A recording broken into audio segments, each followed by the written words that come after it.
Et si je te disais que nous sommes déjà en guerre?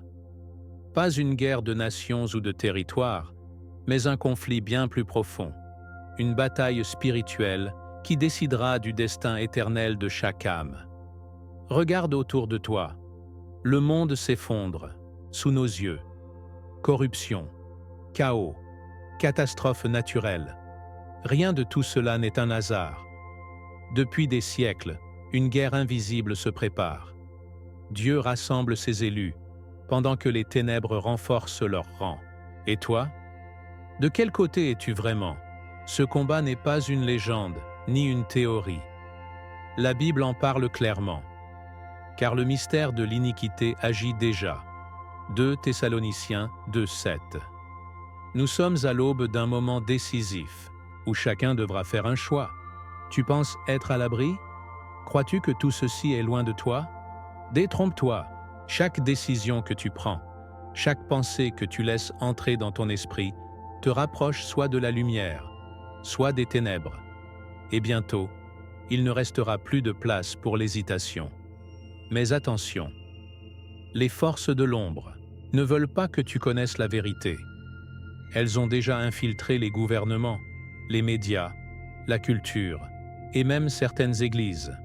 Elles manipulent, elles séduisent, elles divisent. Leur but? Te maintenir dans l'illusion, t'empêcher de voir que Dieu t'a créé pour un destin bien plus grand que ce que ce monde veut te faire croire. Jésus lui-même a averti. Beaucoup sont appelés, mais peu sont élus. Matthieu 22, 14. Es-tu prêt à savoir si tu fais partie des élus? Dans cette vidéo, nous allons dévoiler la bataille qui se joue en ce moment même. Tu découvriras qui sont les véritables guerriers de la lumière, comment les ténèbres opèrent dans l'ombre, et surtout, comment te préparer à ce qui arrive. Ce que tu vas entendre pourrait bien changer ta vision du monde et réveiller quelque chose en toi que tu ignorais jusqu'à présent. Mais attention, une fois que tu sauras, il n'y aura plus de retour en arrière. Alors reste bien jusqu'à la fin, car à la dernière partie de cette vidéo, je vais te révéler la dernière mise en garde avant le jugement final. Ce sera ton ultime chance de comprendre ce qui se passe avant qu'il ne soit trop tard. Et avant de commencer, écris en commentaire. Crois-tu que nous sommes déjà dans les derniers temps? Je veux connaître ton avis. Maintenant, ouvrons les yeux et voyons ce que les ténèbres ont essayé de cacher depuis si longtemps. L'humanité traverse une époque où l'illusion est devenue la vérité, et où la vérité est rejetée comme une fable dépassée. Depuis des siècles, des forces invisibles façonnent les pensées, les désirs et les croyances des hommes, les éloignant insidieusement de Dieu. Ce n'est pas une coïncidence si tant de distractions remplissent chaque instant de notre quotidien. Chaque progrès technologique, chaque avancée culturelle semble conçue pour occuper l'esprit, empêchant ainsi le peuple de s'élever spirituellement. La Bible nous met en garde contre ces stratagèmes, car nous n'avons pas à lutter contre la chair et le sang, mais contre les dominations, contre les autorités, contre les princes de ce monde de ténèbres. Éphésiens 6, 12. Derrière les rideaux de la politique, de l'économie et des médias, il existe une bataille secrète, une manipulation constante, visant à détourner les âmes du royaume de Dieu. Les institutions qui, autrefois, défendaient les valeurs morales et spirituelles ont été infiltrées. Des figures d'autorité, influencées par des forces occultes, promeuvent des idéologies qui sapent les fondements de la foi. Ce n'est pas un hasard si l'on observe une montée de l'individualisme, de l'avidité et de l'égocentrisme. Plus l'homme est centré sur lui-même, moins il perçoit la lumière du Christ. Comme dans l'histoire du veau d'or, Exode 32, l'humanité a érigé de nouveaux idoles, l'argent, la célébrité, le pouvoir. Jésus a averti ses disciples que ces temps viendraient, où l'on appellerait bien ce qui est mal et mal, ce qui est bien. Mais tous ne dorment pas. Certains ont ouvert les yeux et perçoivent l'ombre qui s'étend. Le réveil spirituel a commencé. Partout dans le monde, des hommes et des femmes ressentent une agitation intérieure, un appel profond qui ne peut être ignoré. Ils ne savent peut-être pas encore pourquoi, mais ils sentent que quelque chose ne tourne pas rond. Ce sont ceux qui ont été appelés par Dieu pour discerner la vérité au milieu du mensonge. Leurs cœurs sont encore en quête, mais leur foi commence à les guider vers la lumière. Cependant, la manipulation ne s'arrête pas là.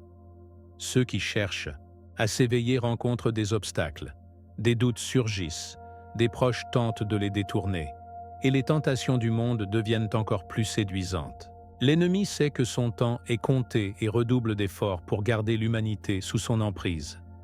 Les Écritures nous enseignent que chaque génération a dû choisir entre la vérité et le mensonge. Aujourd'hui, ne fait pas exception. La question est la suivante. Qui écoutez-vous? Êtes-vous influencé par les voix du monde ou par la voix du Seigneur? Il est écrit dans Jean 10, 27. « Mes brebis entendent ma voix. Je les connais et elles me suivent. » La seule manière de briser l'illusion est de se plonger dans la parole de Dieu, de prier avec ferveur et de demander au Saint-Esprit la clarté et le discernement. Seule la lumière peut dissiper les ténèbres. Nous ne sommes pas seuls dans cette lutte.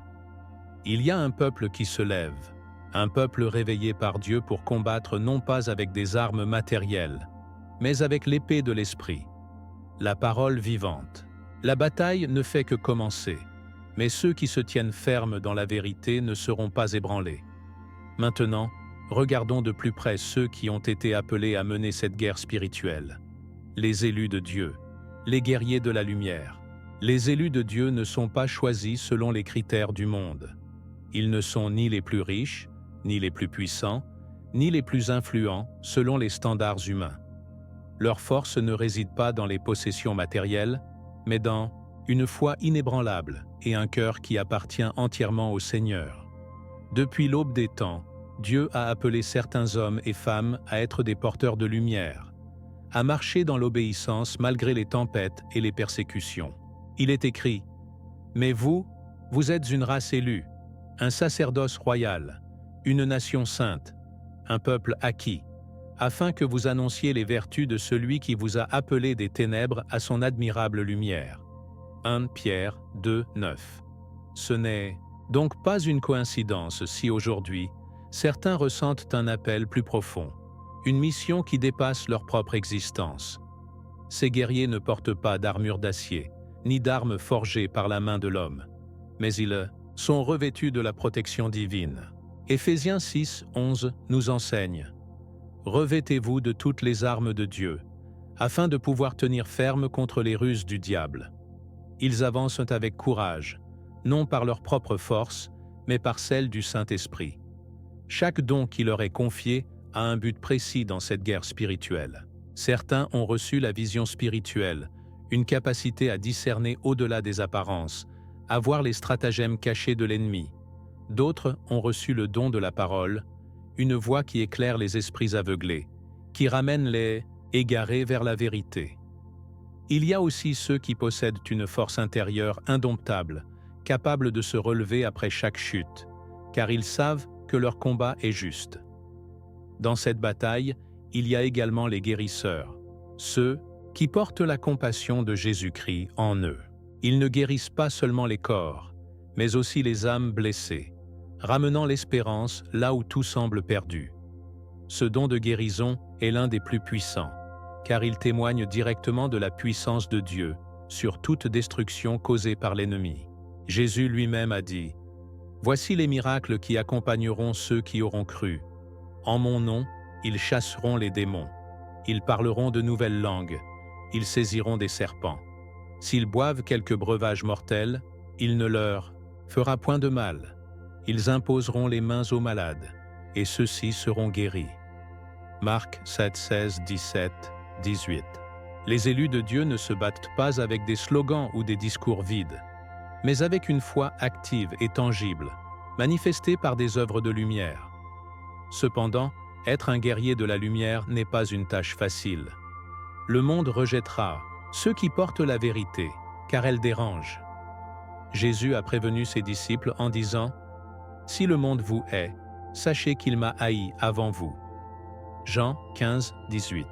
Ces guerriers seront ridiculisés, persécutés et éprouvés, mais ils ne faibliront pas, car ils savent que leur combat est juste. Ils ne recherchent pas la gloire personnelle, ni la reconnaissance des hommes, mais seulement l'approbation du Seigneur. Leur force vient de la prière, de la méditation de la parole et d'une intimité profonde avec Dieu. C'est dans cette relation qu'ils trouvent la direction et la force nécessaires pour continuer, même quand tout semble perdu. Mais ces guerriers ne sont pas les seuls sur le champ de bataille. En phase 2, un autre groupe s'organise, avec des méthodes bien différentes. Ceux qui servent l'ombre avancent sous un autre étendard, utilisant la ruse et la peur comme armes. Avant de poursuivre, posons-nous une question essentielle. Comment les ténèbres recrutent-elles leurs propres élus? Regardons de plus près les forces qui s'opposent aux guerriers de Dieu. De l'autre côté de cette guerre spirituelle, il existe une armée silencieuse, opérant dans l'ombre, dissimulée derrière des masques de pouvoir, d'influence et de séduction. Contrairement aux élus de Dieu, ces serviteurs des ténèbres ne cherchent ni la vérité ni la justice, mais uniquement la domination et la destruction. Ils se nourrissent de la peur, du mensonge et du désespoir, car c'est ainsi qu'ils maintiennent leur emprise sur l'humanité. La Bible est claire à ce sujet. Nous savons que nous sommes de Dieu et que le monde entier est sous la puissance du malin. 1 Jean 5, 19. Ces forces agissent dans l'ombre, manipulant les cœurs et les esprits pour éloigner l'homme de Dieu et l'entraîner vers la perdition. Ces élus des ténèbres ne portent pas d'armure visible, mais leur influence se fait ressentir partout, dans les gouvernements, les institutions, l'industrie du divertissement, la science et la technologie.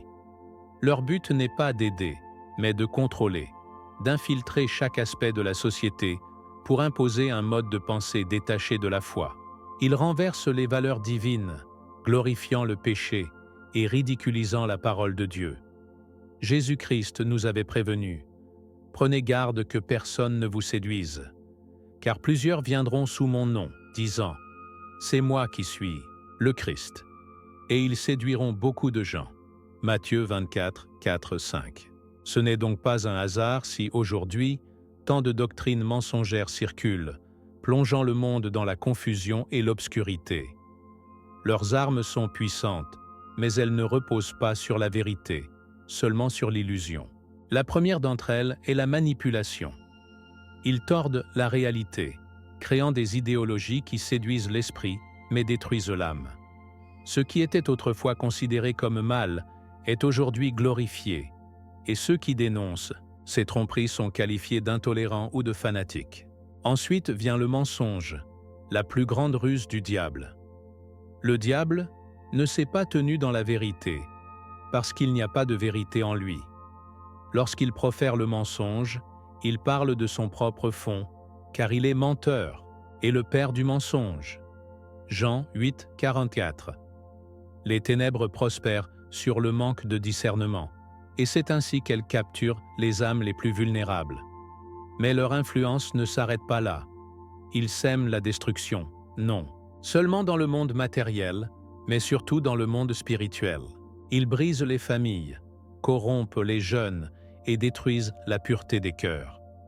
Chaque guerre, chaque crise, chaque division est une preuve de leur travail dans l'ombre. Enfin, ils utilisent la malédiction, instillant la peur, la maladie, le doute et le désespoir. Ils font croire aux hommes que Dieu les a abandonnés, que la lumière ne reviendra jamais. Pourtant, tout cela n'est qu'une illusion, une façade destinée à éloigner les âmes du salut. Mais voici une vérité que les ténèbres tentent de cacher. Elles ne peuvent pas l'emporter. Peu importe la puissance de l'ombre, la lumière de Dieu finit toujours par triompher. Ce combat ne se gagne pas par la force physique, mais par la prière, la foi et la persévérance. La question est la suivante. Comment cette guerre se déroule-t-elle réellement et quelles sont les armes dont dispose le peuple de Dieu pour résister? Approchons-nous maintenant de la véritable nature de cette guerre spirituelle et du choix que chacun doit faire. La guerre spirituelle fait rage, que l'on en soit conscient ou non. Ce n'est pas un affrontement visible, avec des armées en uniforme et des champs de bataille physiques.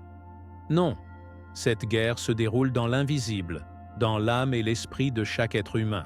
Depuis le commencement, Dieu a donné à l'homme le libre arbitre, Et c'est précisément là que se joue le conflit, le choix. Chaque jour, chaque décision, chaque pensée rapproche l'homme soit de la lumière, soit des ténèbres. La Bible nous avertit « Je mets aujourd'hui devant toi la vie et le bien, la mort et le mal ». Deutéronome 30, 15. Beaucoup ignorent cette réalité, pensant que le monde est simplement ce qu'il semble être. Mais ceux qui ont reçu le discernement savent que derrière chaque événement, il y a un enjeu bien plus grand, celui de l'éternité. Le monde nous bombarde constamment de messages nous incitant à ignorer cette guerre. La technologie, la culture, les distractions sans fin, tout est conçu pour nous garder endormis. Pendant ce temps, les ténèbres avancent, convainquant les hommes qu'il n'y a pas d'enjeu spirituel, que tout cela n'est qu'une illusion. Mais Jésus a prévenu ses disciples que dans les derniers jours, de faux prophètes apparaîtraient, séduisant même les élus s'il était possible. Matthieu 24, 24. Ne soyons pas naïfs. Ceux qui contrôlent les esprits ne sont pas toujours ceux que l'on voit à la télévision ou dans les cercles de pouvoir. Ce sont les forces qui opèrent derrière eux, dictant un plan bien plus ancien, visant à éloigner l'homme de Dieu. Mais cette guerre ne se gagne pas avec des armes matérielles. Il est inutile de lutter avec la colère ou la violence, car ce sont précisément les outils des ténèbres. Éphésiens 6, 12 est clair. Nous n'avons pas à lutter contre la chair et le sang, mais contre les dominations, contre les autorités, contre les princes de ce monde de ténèbres. Le véritable combat est intérieur. Il se déroule dans les pensées, dans les émotions, dans la manière dont nous choisissons de réagir face aux épreuves. Chaque acte de foi, chaque prière sincère, chaque décision alignée avec la parole de Dieu est une victoire dans cette guerre invisible.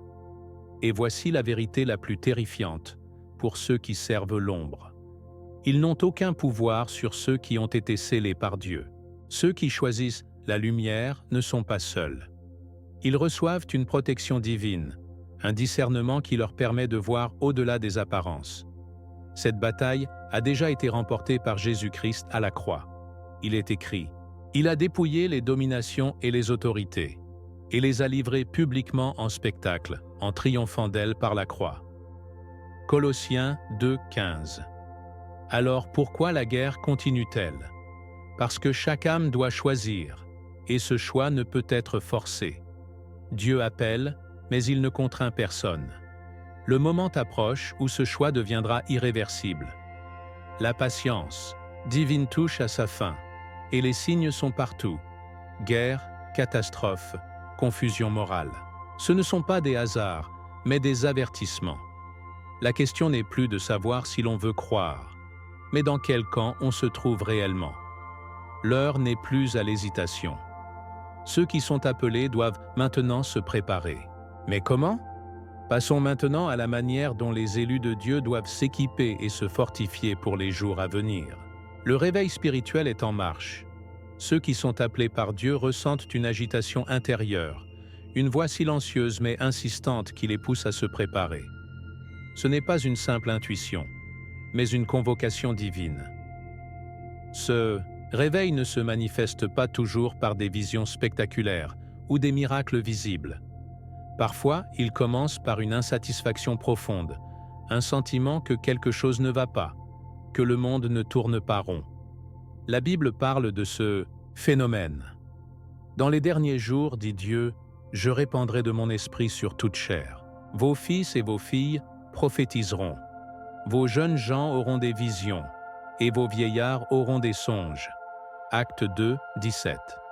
Ceux qui vivent ce réveil commencent à voir différemment, à ressentir un besoin urgent de se rapprocher de Jésus-Christ et de se détacher du tumulte du monde. Mais ce réveil ne vient pas sans opposition.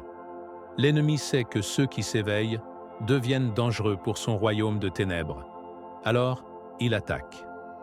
Pas toujours de manière évidente, mais subtilement. Des doutes surgissent, des distractions apparaissent. Des relations toxiques tentent de ramener les élus vers l'ancienne vie.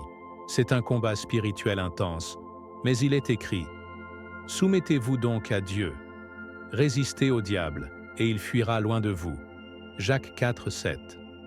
L'ennemi ne peut pas vaincre un esprit qui se tient fermement dans la foi. Il tente d'instiller la peur, la fatigue, le découragement. Mais ceux qui persévèrent reçoivent une force surnaturelle, car Dieu ne laisse jamais ses élus sans ressources. Alors, comment se préparer? D'abord, il faut fortifier son esprit avec la parole de Dieu.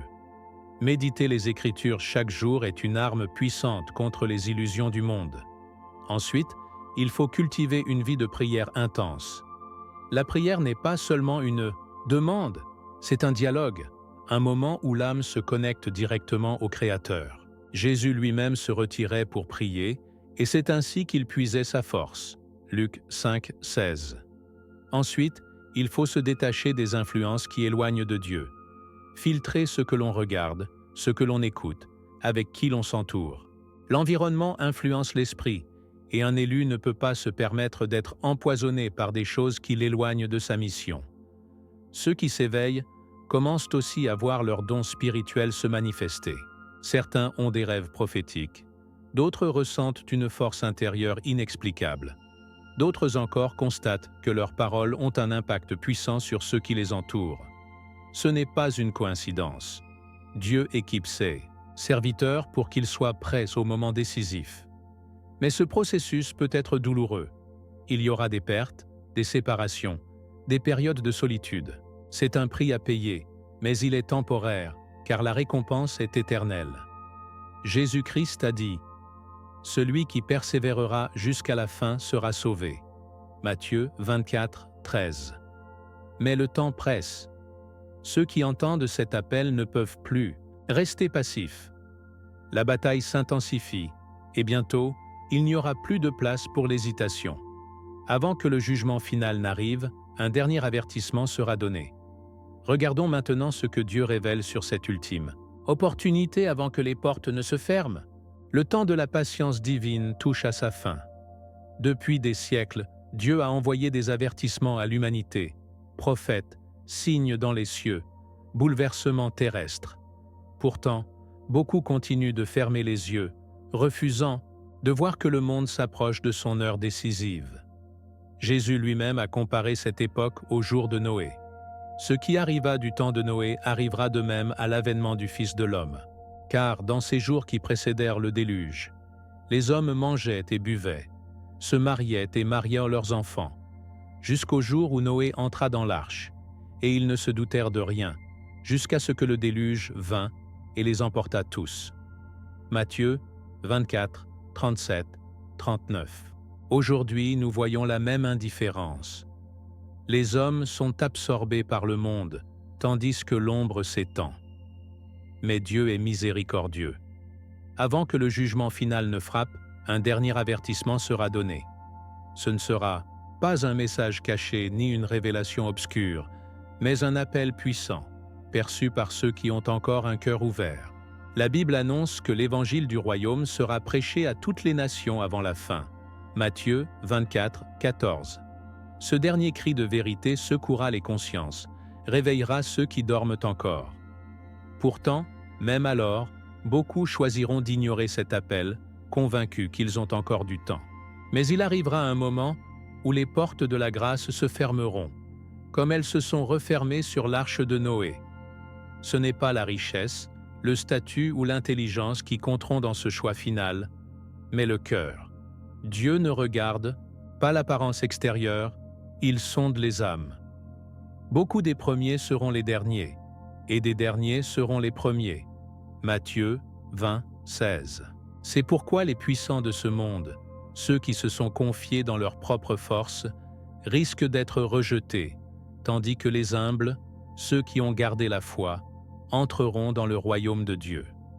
Ceux qui auront entendu l'appel, mais auront préféré le silence, seront confrontés à la réalité de leur choix. Mais pour ceux qui ont été appelés, l'heure n'est plus à la peur. La lumière de Dieu ne sera jamais vaincue, et ceux qui restent fidèles jusqu'au bout recevront la couronne de la vie. Apocalypse 2, 10. Ils verront de leurs yeux la chute de l'empire des ténèbres, car il est écrit « Le Seigneur lui-même descendra du ciel avec un cri de commandement, avec la voix d'un archange et avec la trompette de Dieu. » 1 Thessaloniciens 24, 16. Ce sera le moment où la vérité sera révélée à tous, où chaque genou fléchira devant le roi des rois. Et maintenant, nous voici arrivés au point culminant. La guerre entre la lumière et les ténèbres n'est plus un concept théorique, mais une réalité imminente.